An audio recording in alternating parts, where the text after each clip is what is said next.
get our first guest in on the program and talk some Florida State issues. I mentioned Jimbo Fisher, a guy who's very familiar with the Florida State program. He's the owner of the Osceola, a digital publication that covers Florida State there. Jerry Kutz joining us. And Jerry, really appreciate your time. Where are you joining us from exactly? This looks like you were outside, I think, a little bit earlier when we were kind of testing off the air. That looked very Florida-esque. Where are you at exactly, Jerry? I'm in Tallahassee, Florida. Oh, okay. Right there, right in the belly. So why don't we start with Jimbo, if you don't mind? And I have my buddy from Texas who was actually in the room with the press conference. He was on with me yesterday and mentioned just how they knew what was coming to some degree. They didn't know it was going to be quite like that. And I think all of us from the college football perspective, a little taken aback. Is that the best way to put it? With Jimbo just going all in and throwing down the gauntlet on Nick Saban. Yeah, that was, I watched that video, and having worked around Jimbo for years, it brought back old memories. What kind of guy? What kind of memories do you have there? Because the exit at Florida State was messy. He got a national championship for the Seminoles, and then there was the radio show where the guy pops up there, and it's it basically has to be escorted out, and Jimbo says, "Nah, let him stay," or ask the question. That's the one that sticks out to me. You had the fan interaction, I guess, as he's going into the tunnel as well. Yeah. Messiness towards the end, and it looks like though it turned out to be a relatively good move, at least with Texas A&M beating Alabama last year, even though they lost 4 other games. Yeah, with Jimbo, you get all the good and all the bad. He's a very passionate guy. I was the senior vice president for Seminole Boosters when Jimbo was here, and interfaced with him pretty, on several projects. And if he's not happy, he's going to let you know it. Very passionate, difficult. When everything's going good, he's a pleasure to be around. He's a funny guy. Unbelievable memory. I mean, his ability to retain information is like no one I've ever met. I mean, you can talk baseball from the 1960s, and he'll give you the batting average of the Chicago Cubs. It's incredible, and so he's a pleasure to be around when things are good, but when something isn't the way that he wants it to be, boy, he's a handful. And you saw that. You got a chance to see it in that video.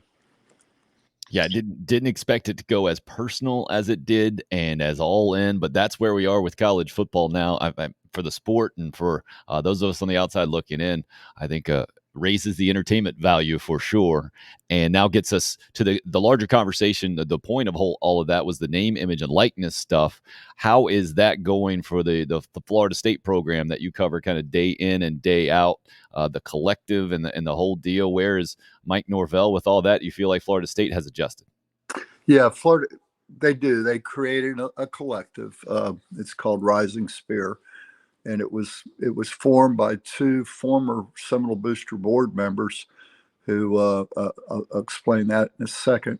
They started the collective, and they do different things with it. One arm of the collective is what you think of the traditional NIL, where it's finding businesses and putting them together with the right student athlete to represent that business.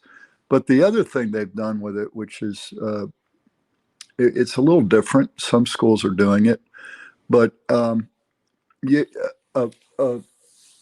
Seminole fan can donate to this collective and know that money is going to be used for community outreach. So any student athlete within the athletic program who wants to get paid a couple $100 to go appear at a boys and girls club and work with the kids there can do it. Doesn't matter what sport they're in, whether they're a starter, second teamer, whatever. And so there's some real, I think that's a good thing. Our student athletes were doing those kinds of things anyway, but this gives them it gives everybody a chance to make a little bit of money.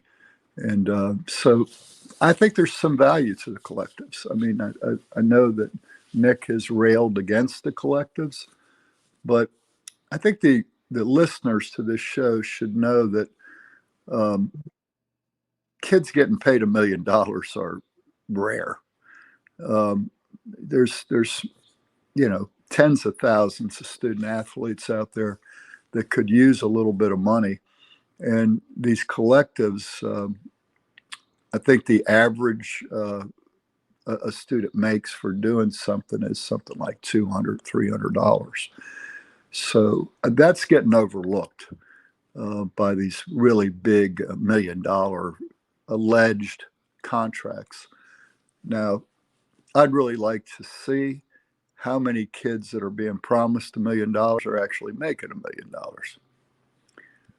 Yeah, from the college football perspective, that's the perception of Jimbo Fisher and the number one recruiting class, right? And obviously Right. he's defending that and the whole thing. I think we would all be naive to think that money wasn't a large factor in that recruiting class, but nearly every single major college football recruiting class out there. So the question becomes, all right, how does this thing move forward without it being what it is right now, Jerry, where it seems like the largest bidder is going to win most of the time? Well, first of all, the NCAA created, first, let me back up.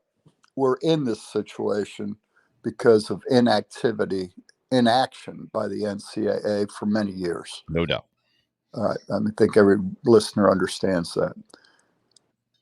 What could they have done is a big question mark, because you have the U.S. Constitution that gives people a right to pay. Everybody has that right to pay. That's part of the U.S. Constitution. And as it was being tried in the lower court and on appeal and all the way to the Supreme Court, the NCAA had to know that a conservative Supreme Court would rule the way they did. That should have been no surprise to anybody. And I don't think it was.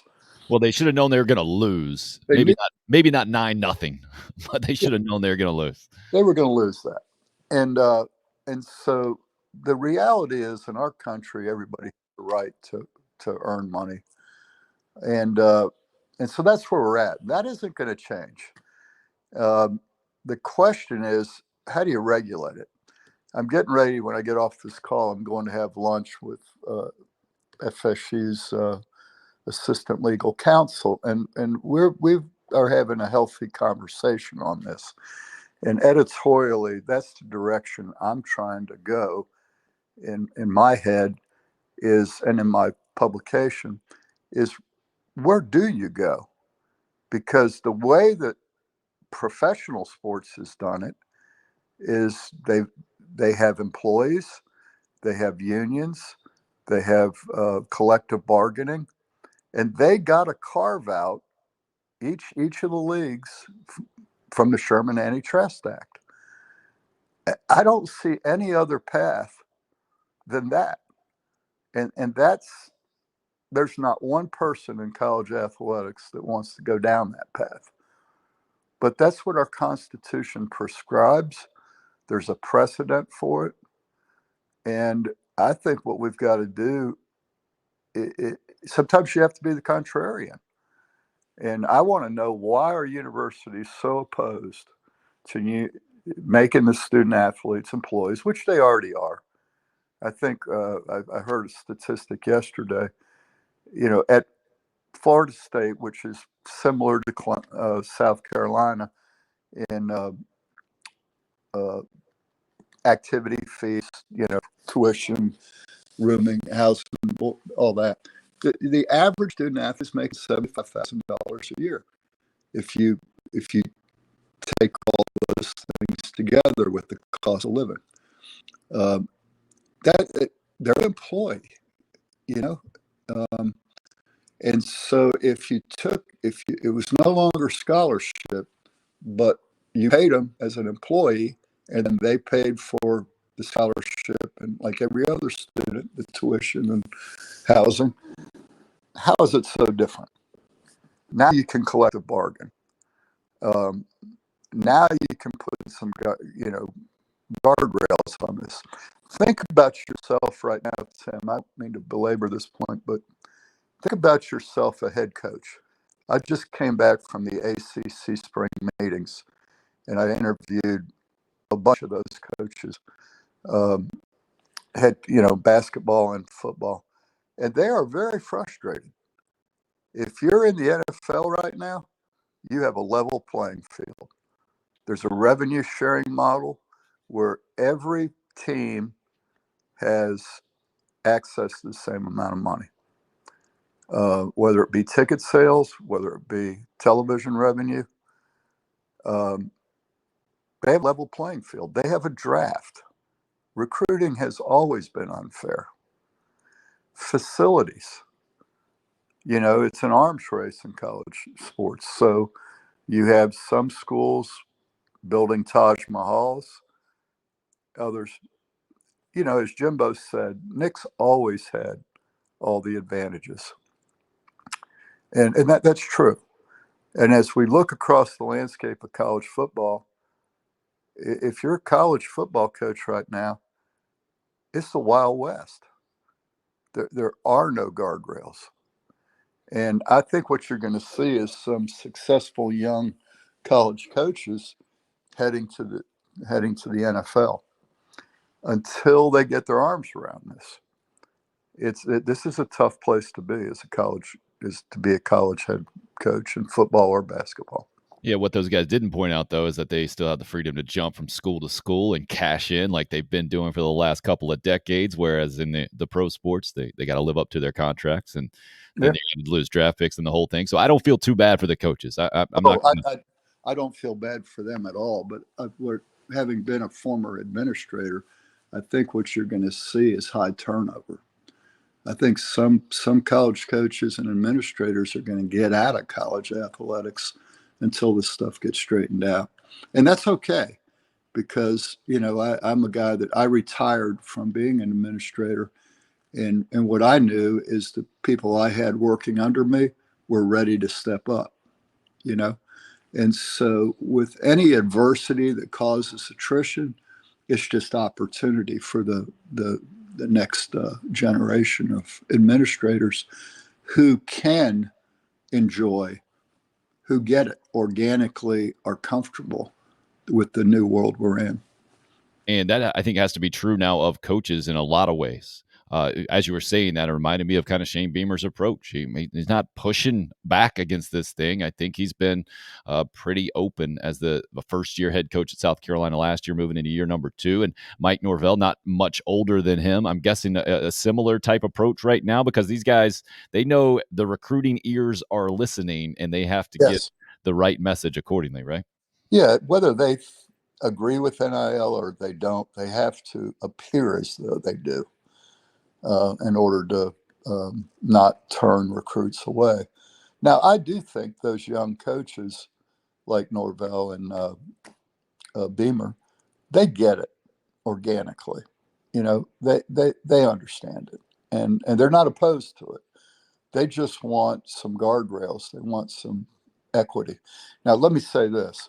I don't know what the law is in South Carolina, but Florida, the athletic directors here in Florida tried to be proactive this time last year, and they lobbied the Florida legislature to pass state laws that said the university and the coaches could not be involved in the NIL.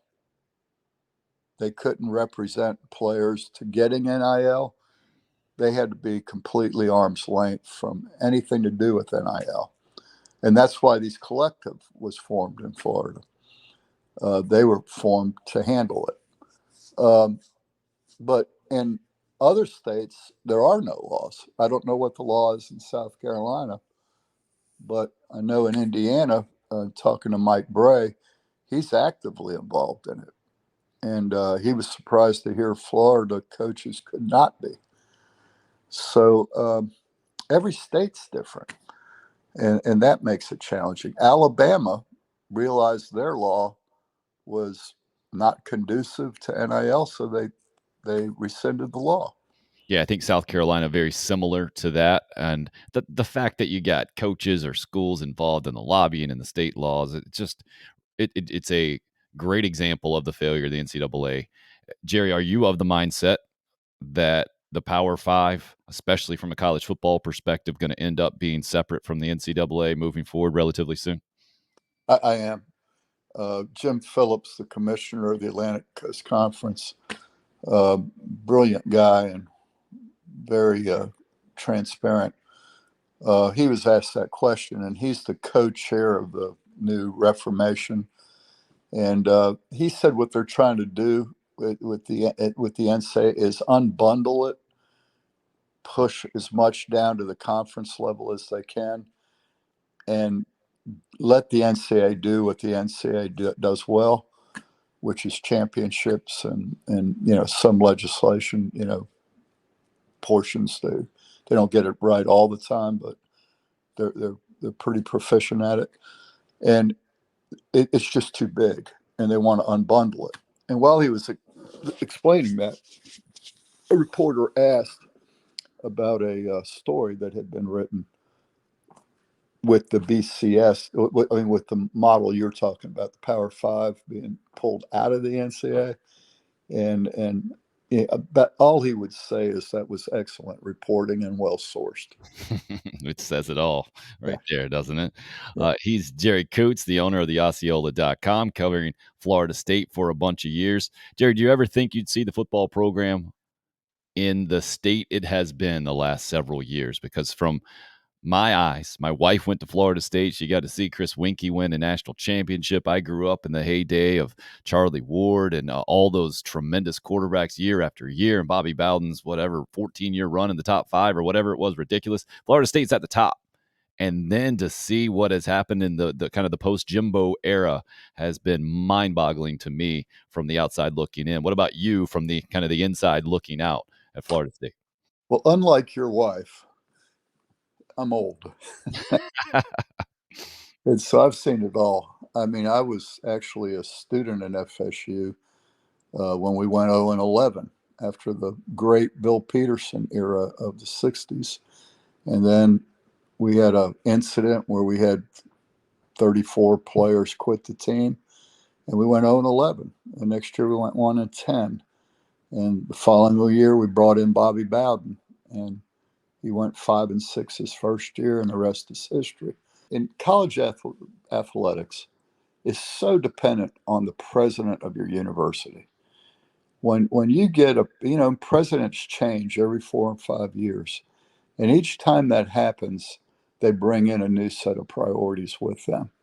And so it's if I think if you look at South Carolina history, you might find some parallels.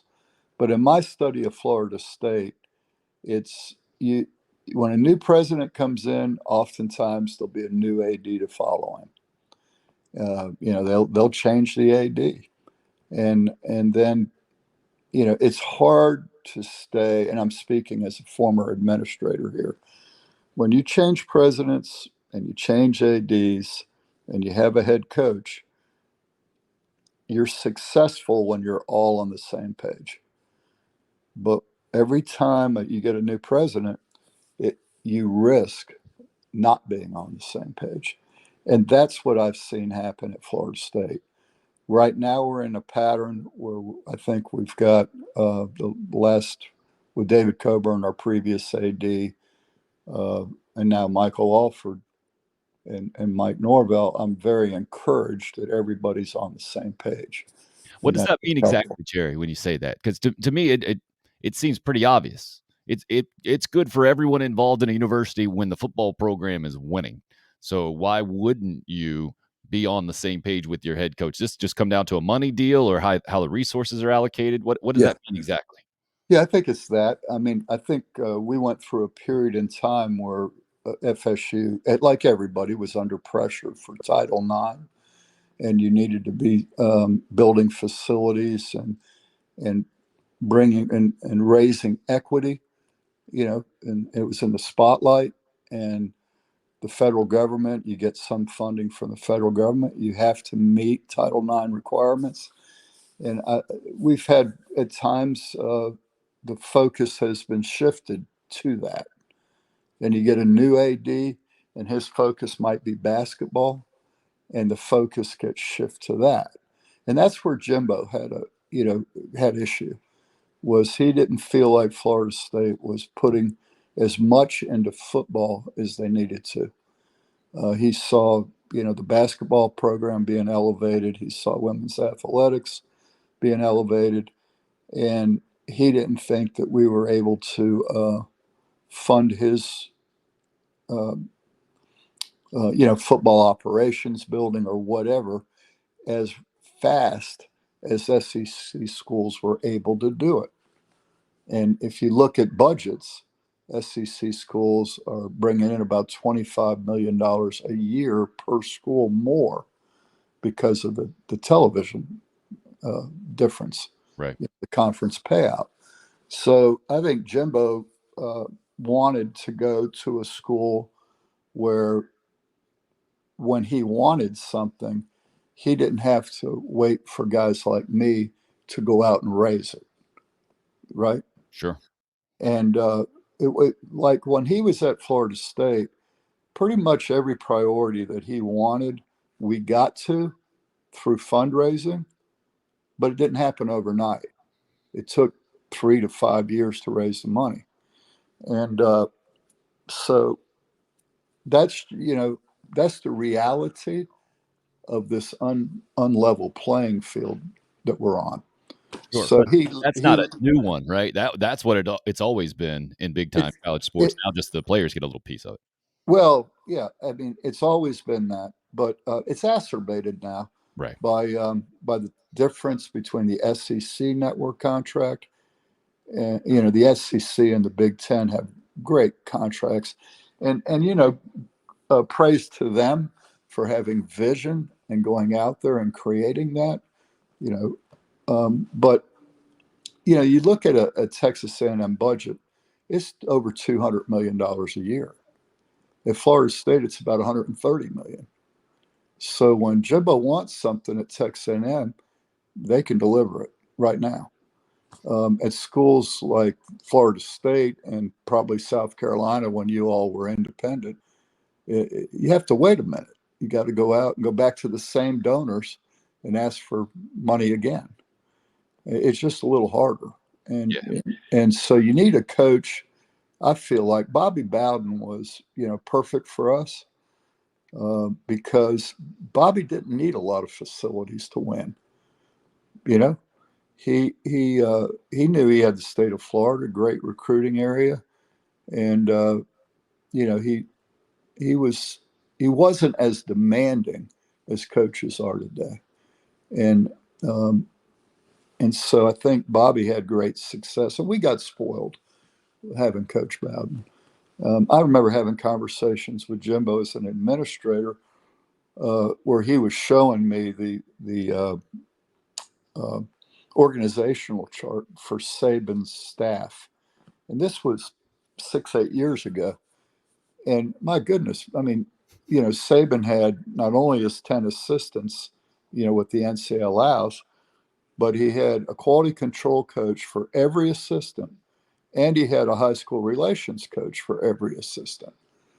So, I mean, he had 3 times the staff of anybody else. I mean, from South Carolina, and me covering FSU for all these years, when you had 10 assistants and 2 GAs, they came off the practice field. They had to call recruits. They had to break down practice film. They had to meet with their coaches, and they were lucky to get out of the office before 10 p.m. You know, Saban's coaches don't have to do that. They've got a quality control coach who's breaking down the film, and they got a high school relations coach who's calling recruits. Hmm.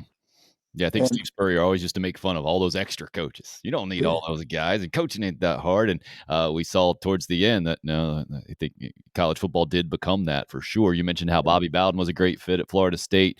My buddy John Wilson talked about the amazing fit that Jimbo is now at Texas A&M, and you seem to be backing that up for sure. So my question to you, Jerry, is I think Shane Beamer is a tremendous fit at South Carolina right now. Is It Mike seems it. is Mike Norvell a great fit at Oh, Florida State? yeah. When I got cut off there, that's what I was saying. I was saying I think Florida State's found the right guy. He's he's young. He's enthusiastic. He he's a guy that wasn't spoiled by coaching in the SEC. You know, he was at Memphis where he didn't get everything just as quick as he wanted it. So he's learned how to do more with less. You know, we've just added a bunch of people to his staff. We've got a football operations building that'll break ground in December. 5 years after we started the campaign for it. So we're feeding uh, uh, Mike what he needs. But I see an enthusiastic, organized guy who cares about the players, and that's usually the winning combination for a football coach. Well, it reminded me of Dabo Sweeney when he first got the job, and clearly Clemson became what it has become. Is Florida State going to be able to knock them off anytime soon? Yeah, I do. I think so. You saw the game last year. Uh, we had up in the fourth quarter. We went up in the fourth quarter and had a couple of penalties that uh, two or three back to back calls against us that changed that game. And I was listening to your baseball preview to this, and bad you get bad hops sometimes. Sometimes things just don't work out in a season. But in that Clemson game last year, uh, we we I think we realized we can compete right now. And it was on the road this year. We get them in Tallahassee, and it should be a much more competitive game. Mike has totally flipped that roster. I don't know what Beamer's doing up there, but uh, when Mike took this program over, the remaining players from the Jimbo era uh, were and then through the Taggart era, uh, they just he needed to flip the roster, and that was completed this spring. So the team is his now, and I think we've improved at every position. Um, we're still not a dominant Florida State like we were in the '90s. You have to earn that, and he's going to need to win 7, 8 games in order to get those 4 and 5 star players to commit again in mass. We're getting 2, 3, 4 a year, but to get back to where we were, you've got to have a roster loaded with them. Yeah, it sounds like Steve Spurrier said that at one point in his South Carolina career. We just got to win more games to get in and to get in better players, and that it comes down to it for sure. Jerry, I know you had the hard stop time of 11 o'clock. We're already there. Really appreciate you joining us, man. All the Florida State info, theosceola.com is the place to go to get your publication, and you guys are all over Florida State every day, right? That's it. We like to think we bring a different perspective because I was a journalist for 18 years, then went into administration for 19 years, and came back, got right back into covering FSU, which I love. And I've tried to hire former coaches and people who bring a perspective to the game.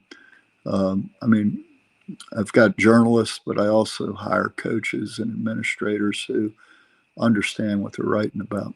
Yeah, stay away from those media nerds as much as possible. Totally agree with you on that one. Jerry, really appreciate the time. I hope we can do it again. Okay, thank you, man. Jerry Kutz from theosceola.com.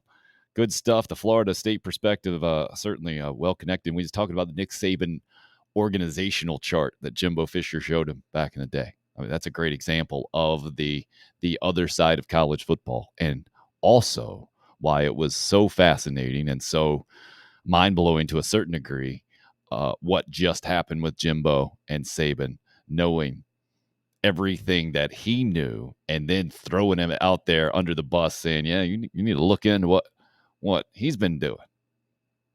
Maybe that was just the defense mechanism and standing up. And as our buddy John Wilson told us yesterday, he feels like Nick Saban went after the family of Texas A&M, and when you go after somebody's family, watch out.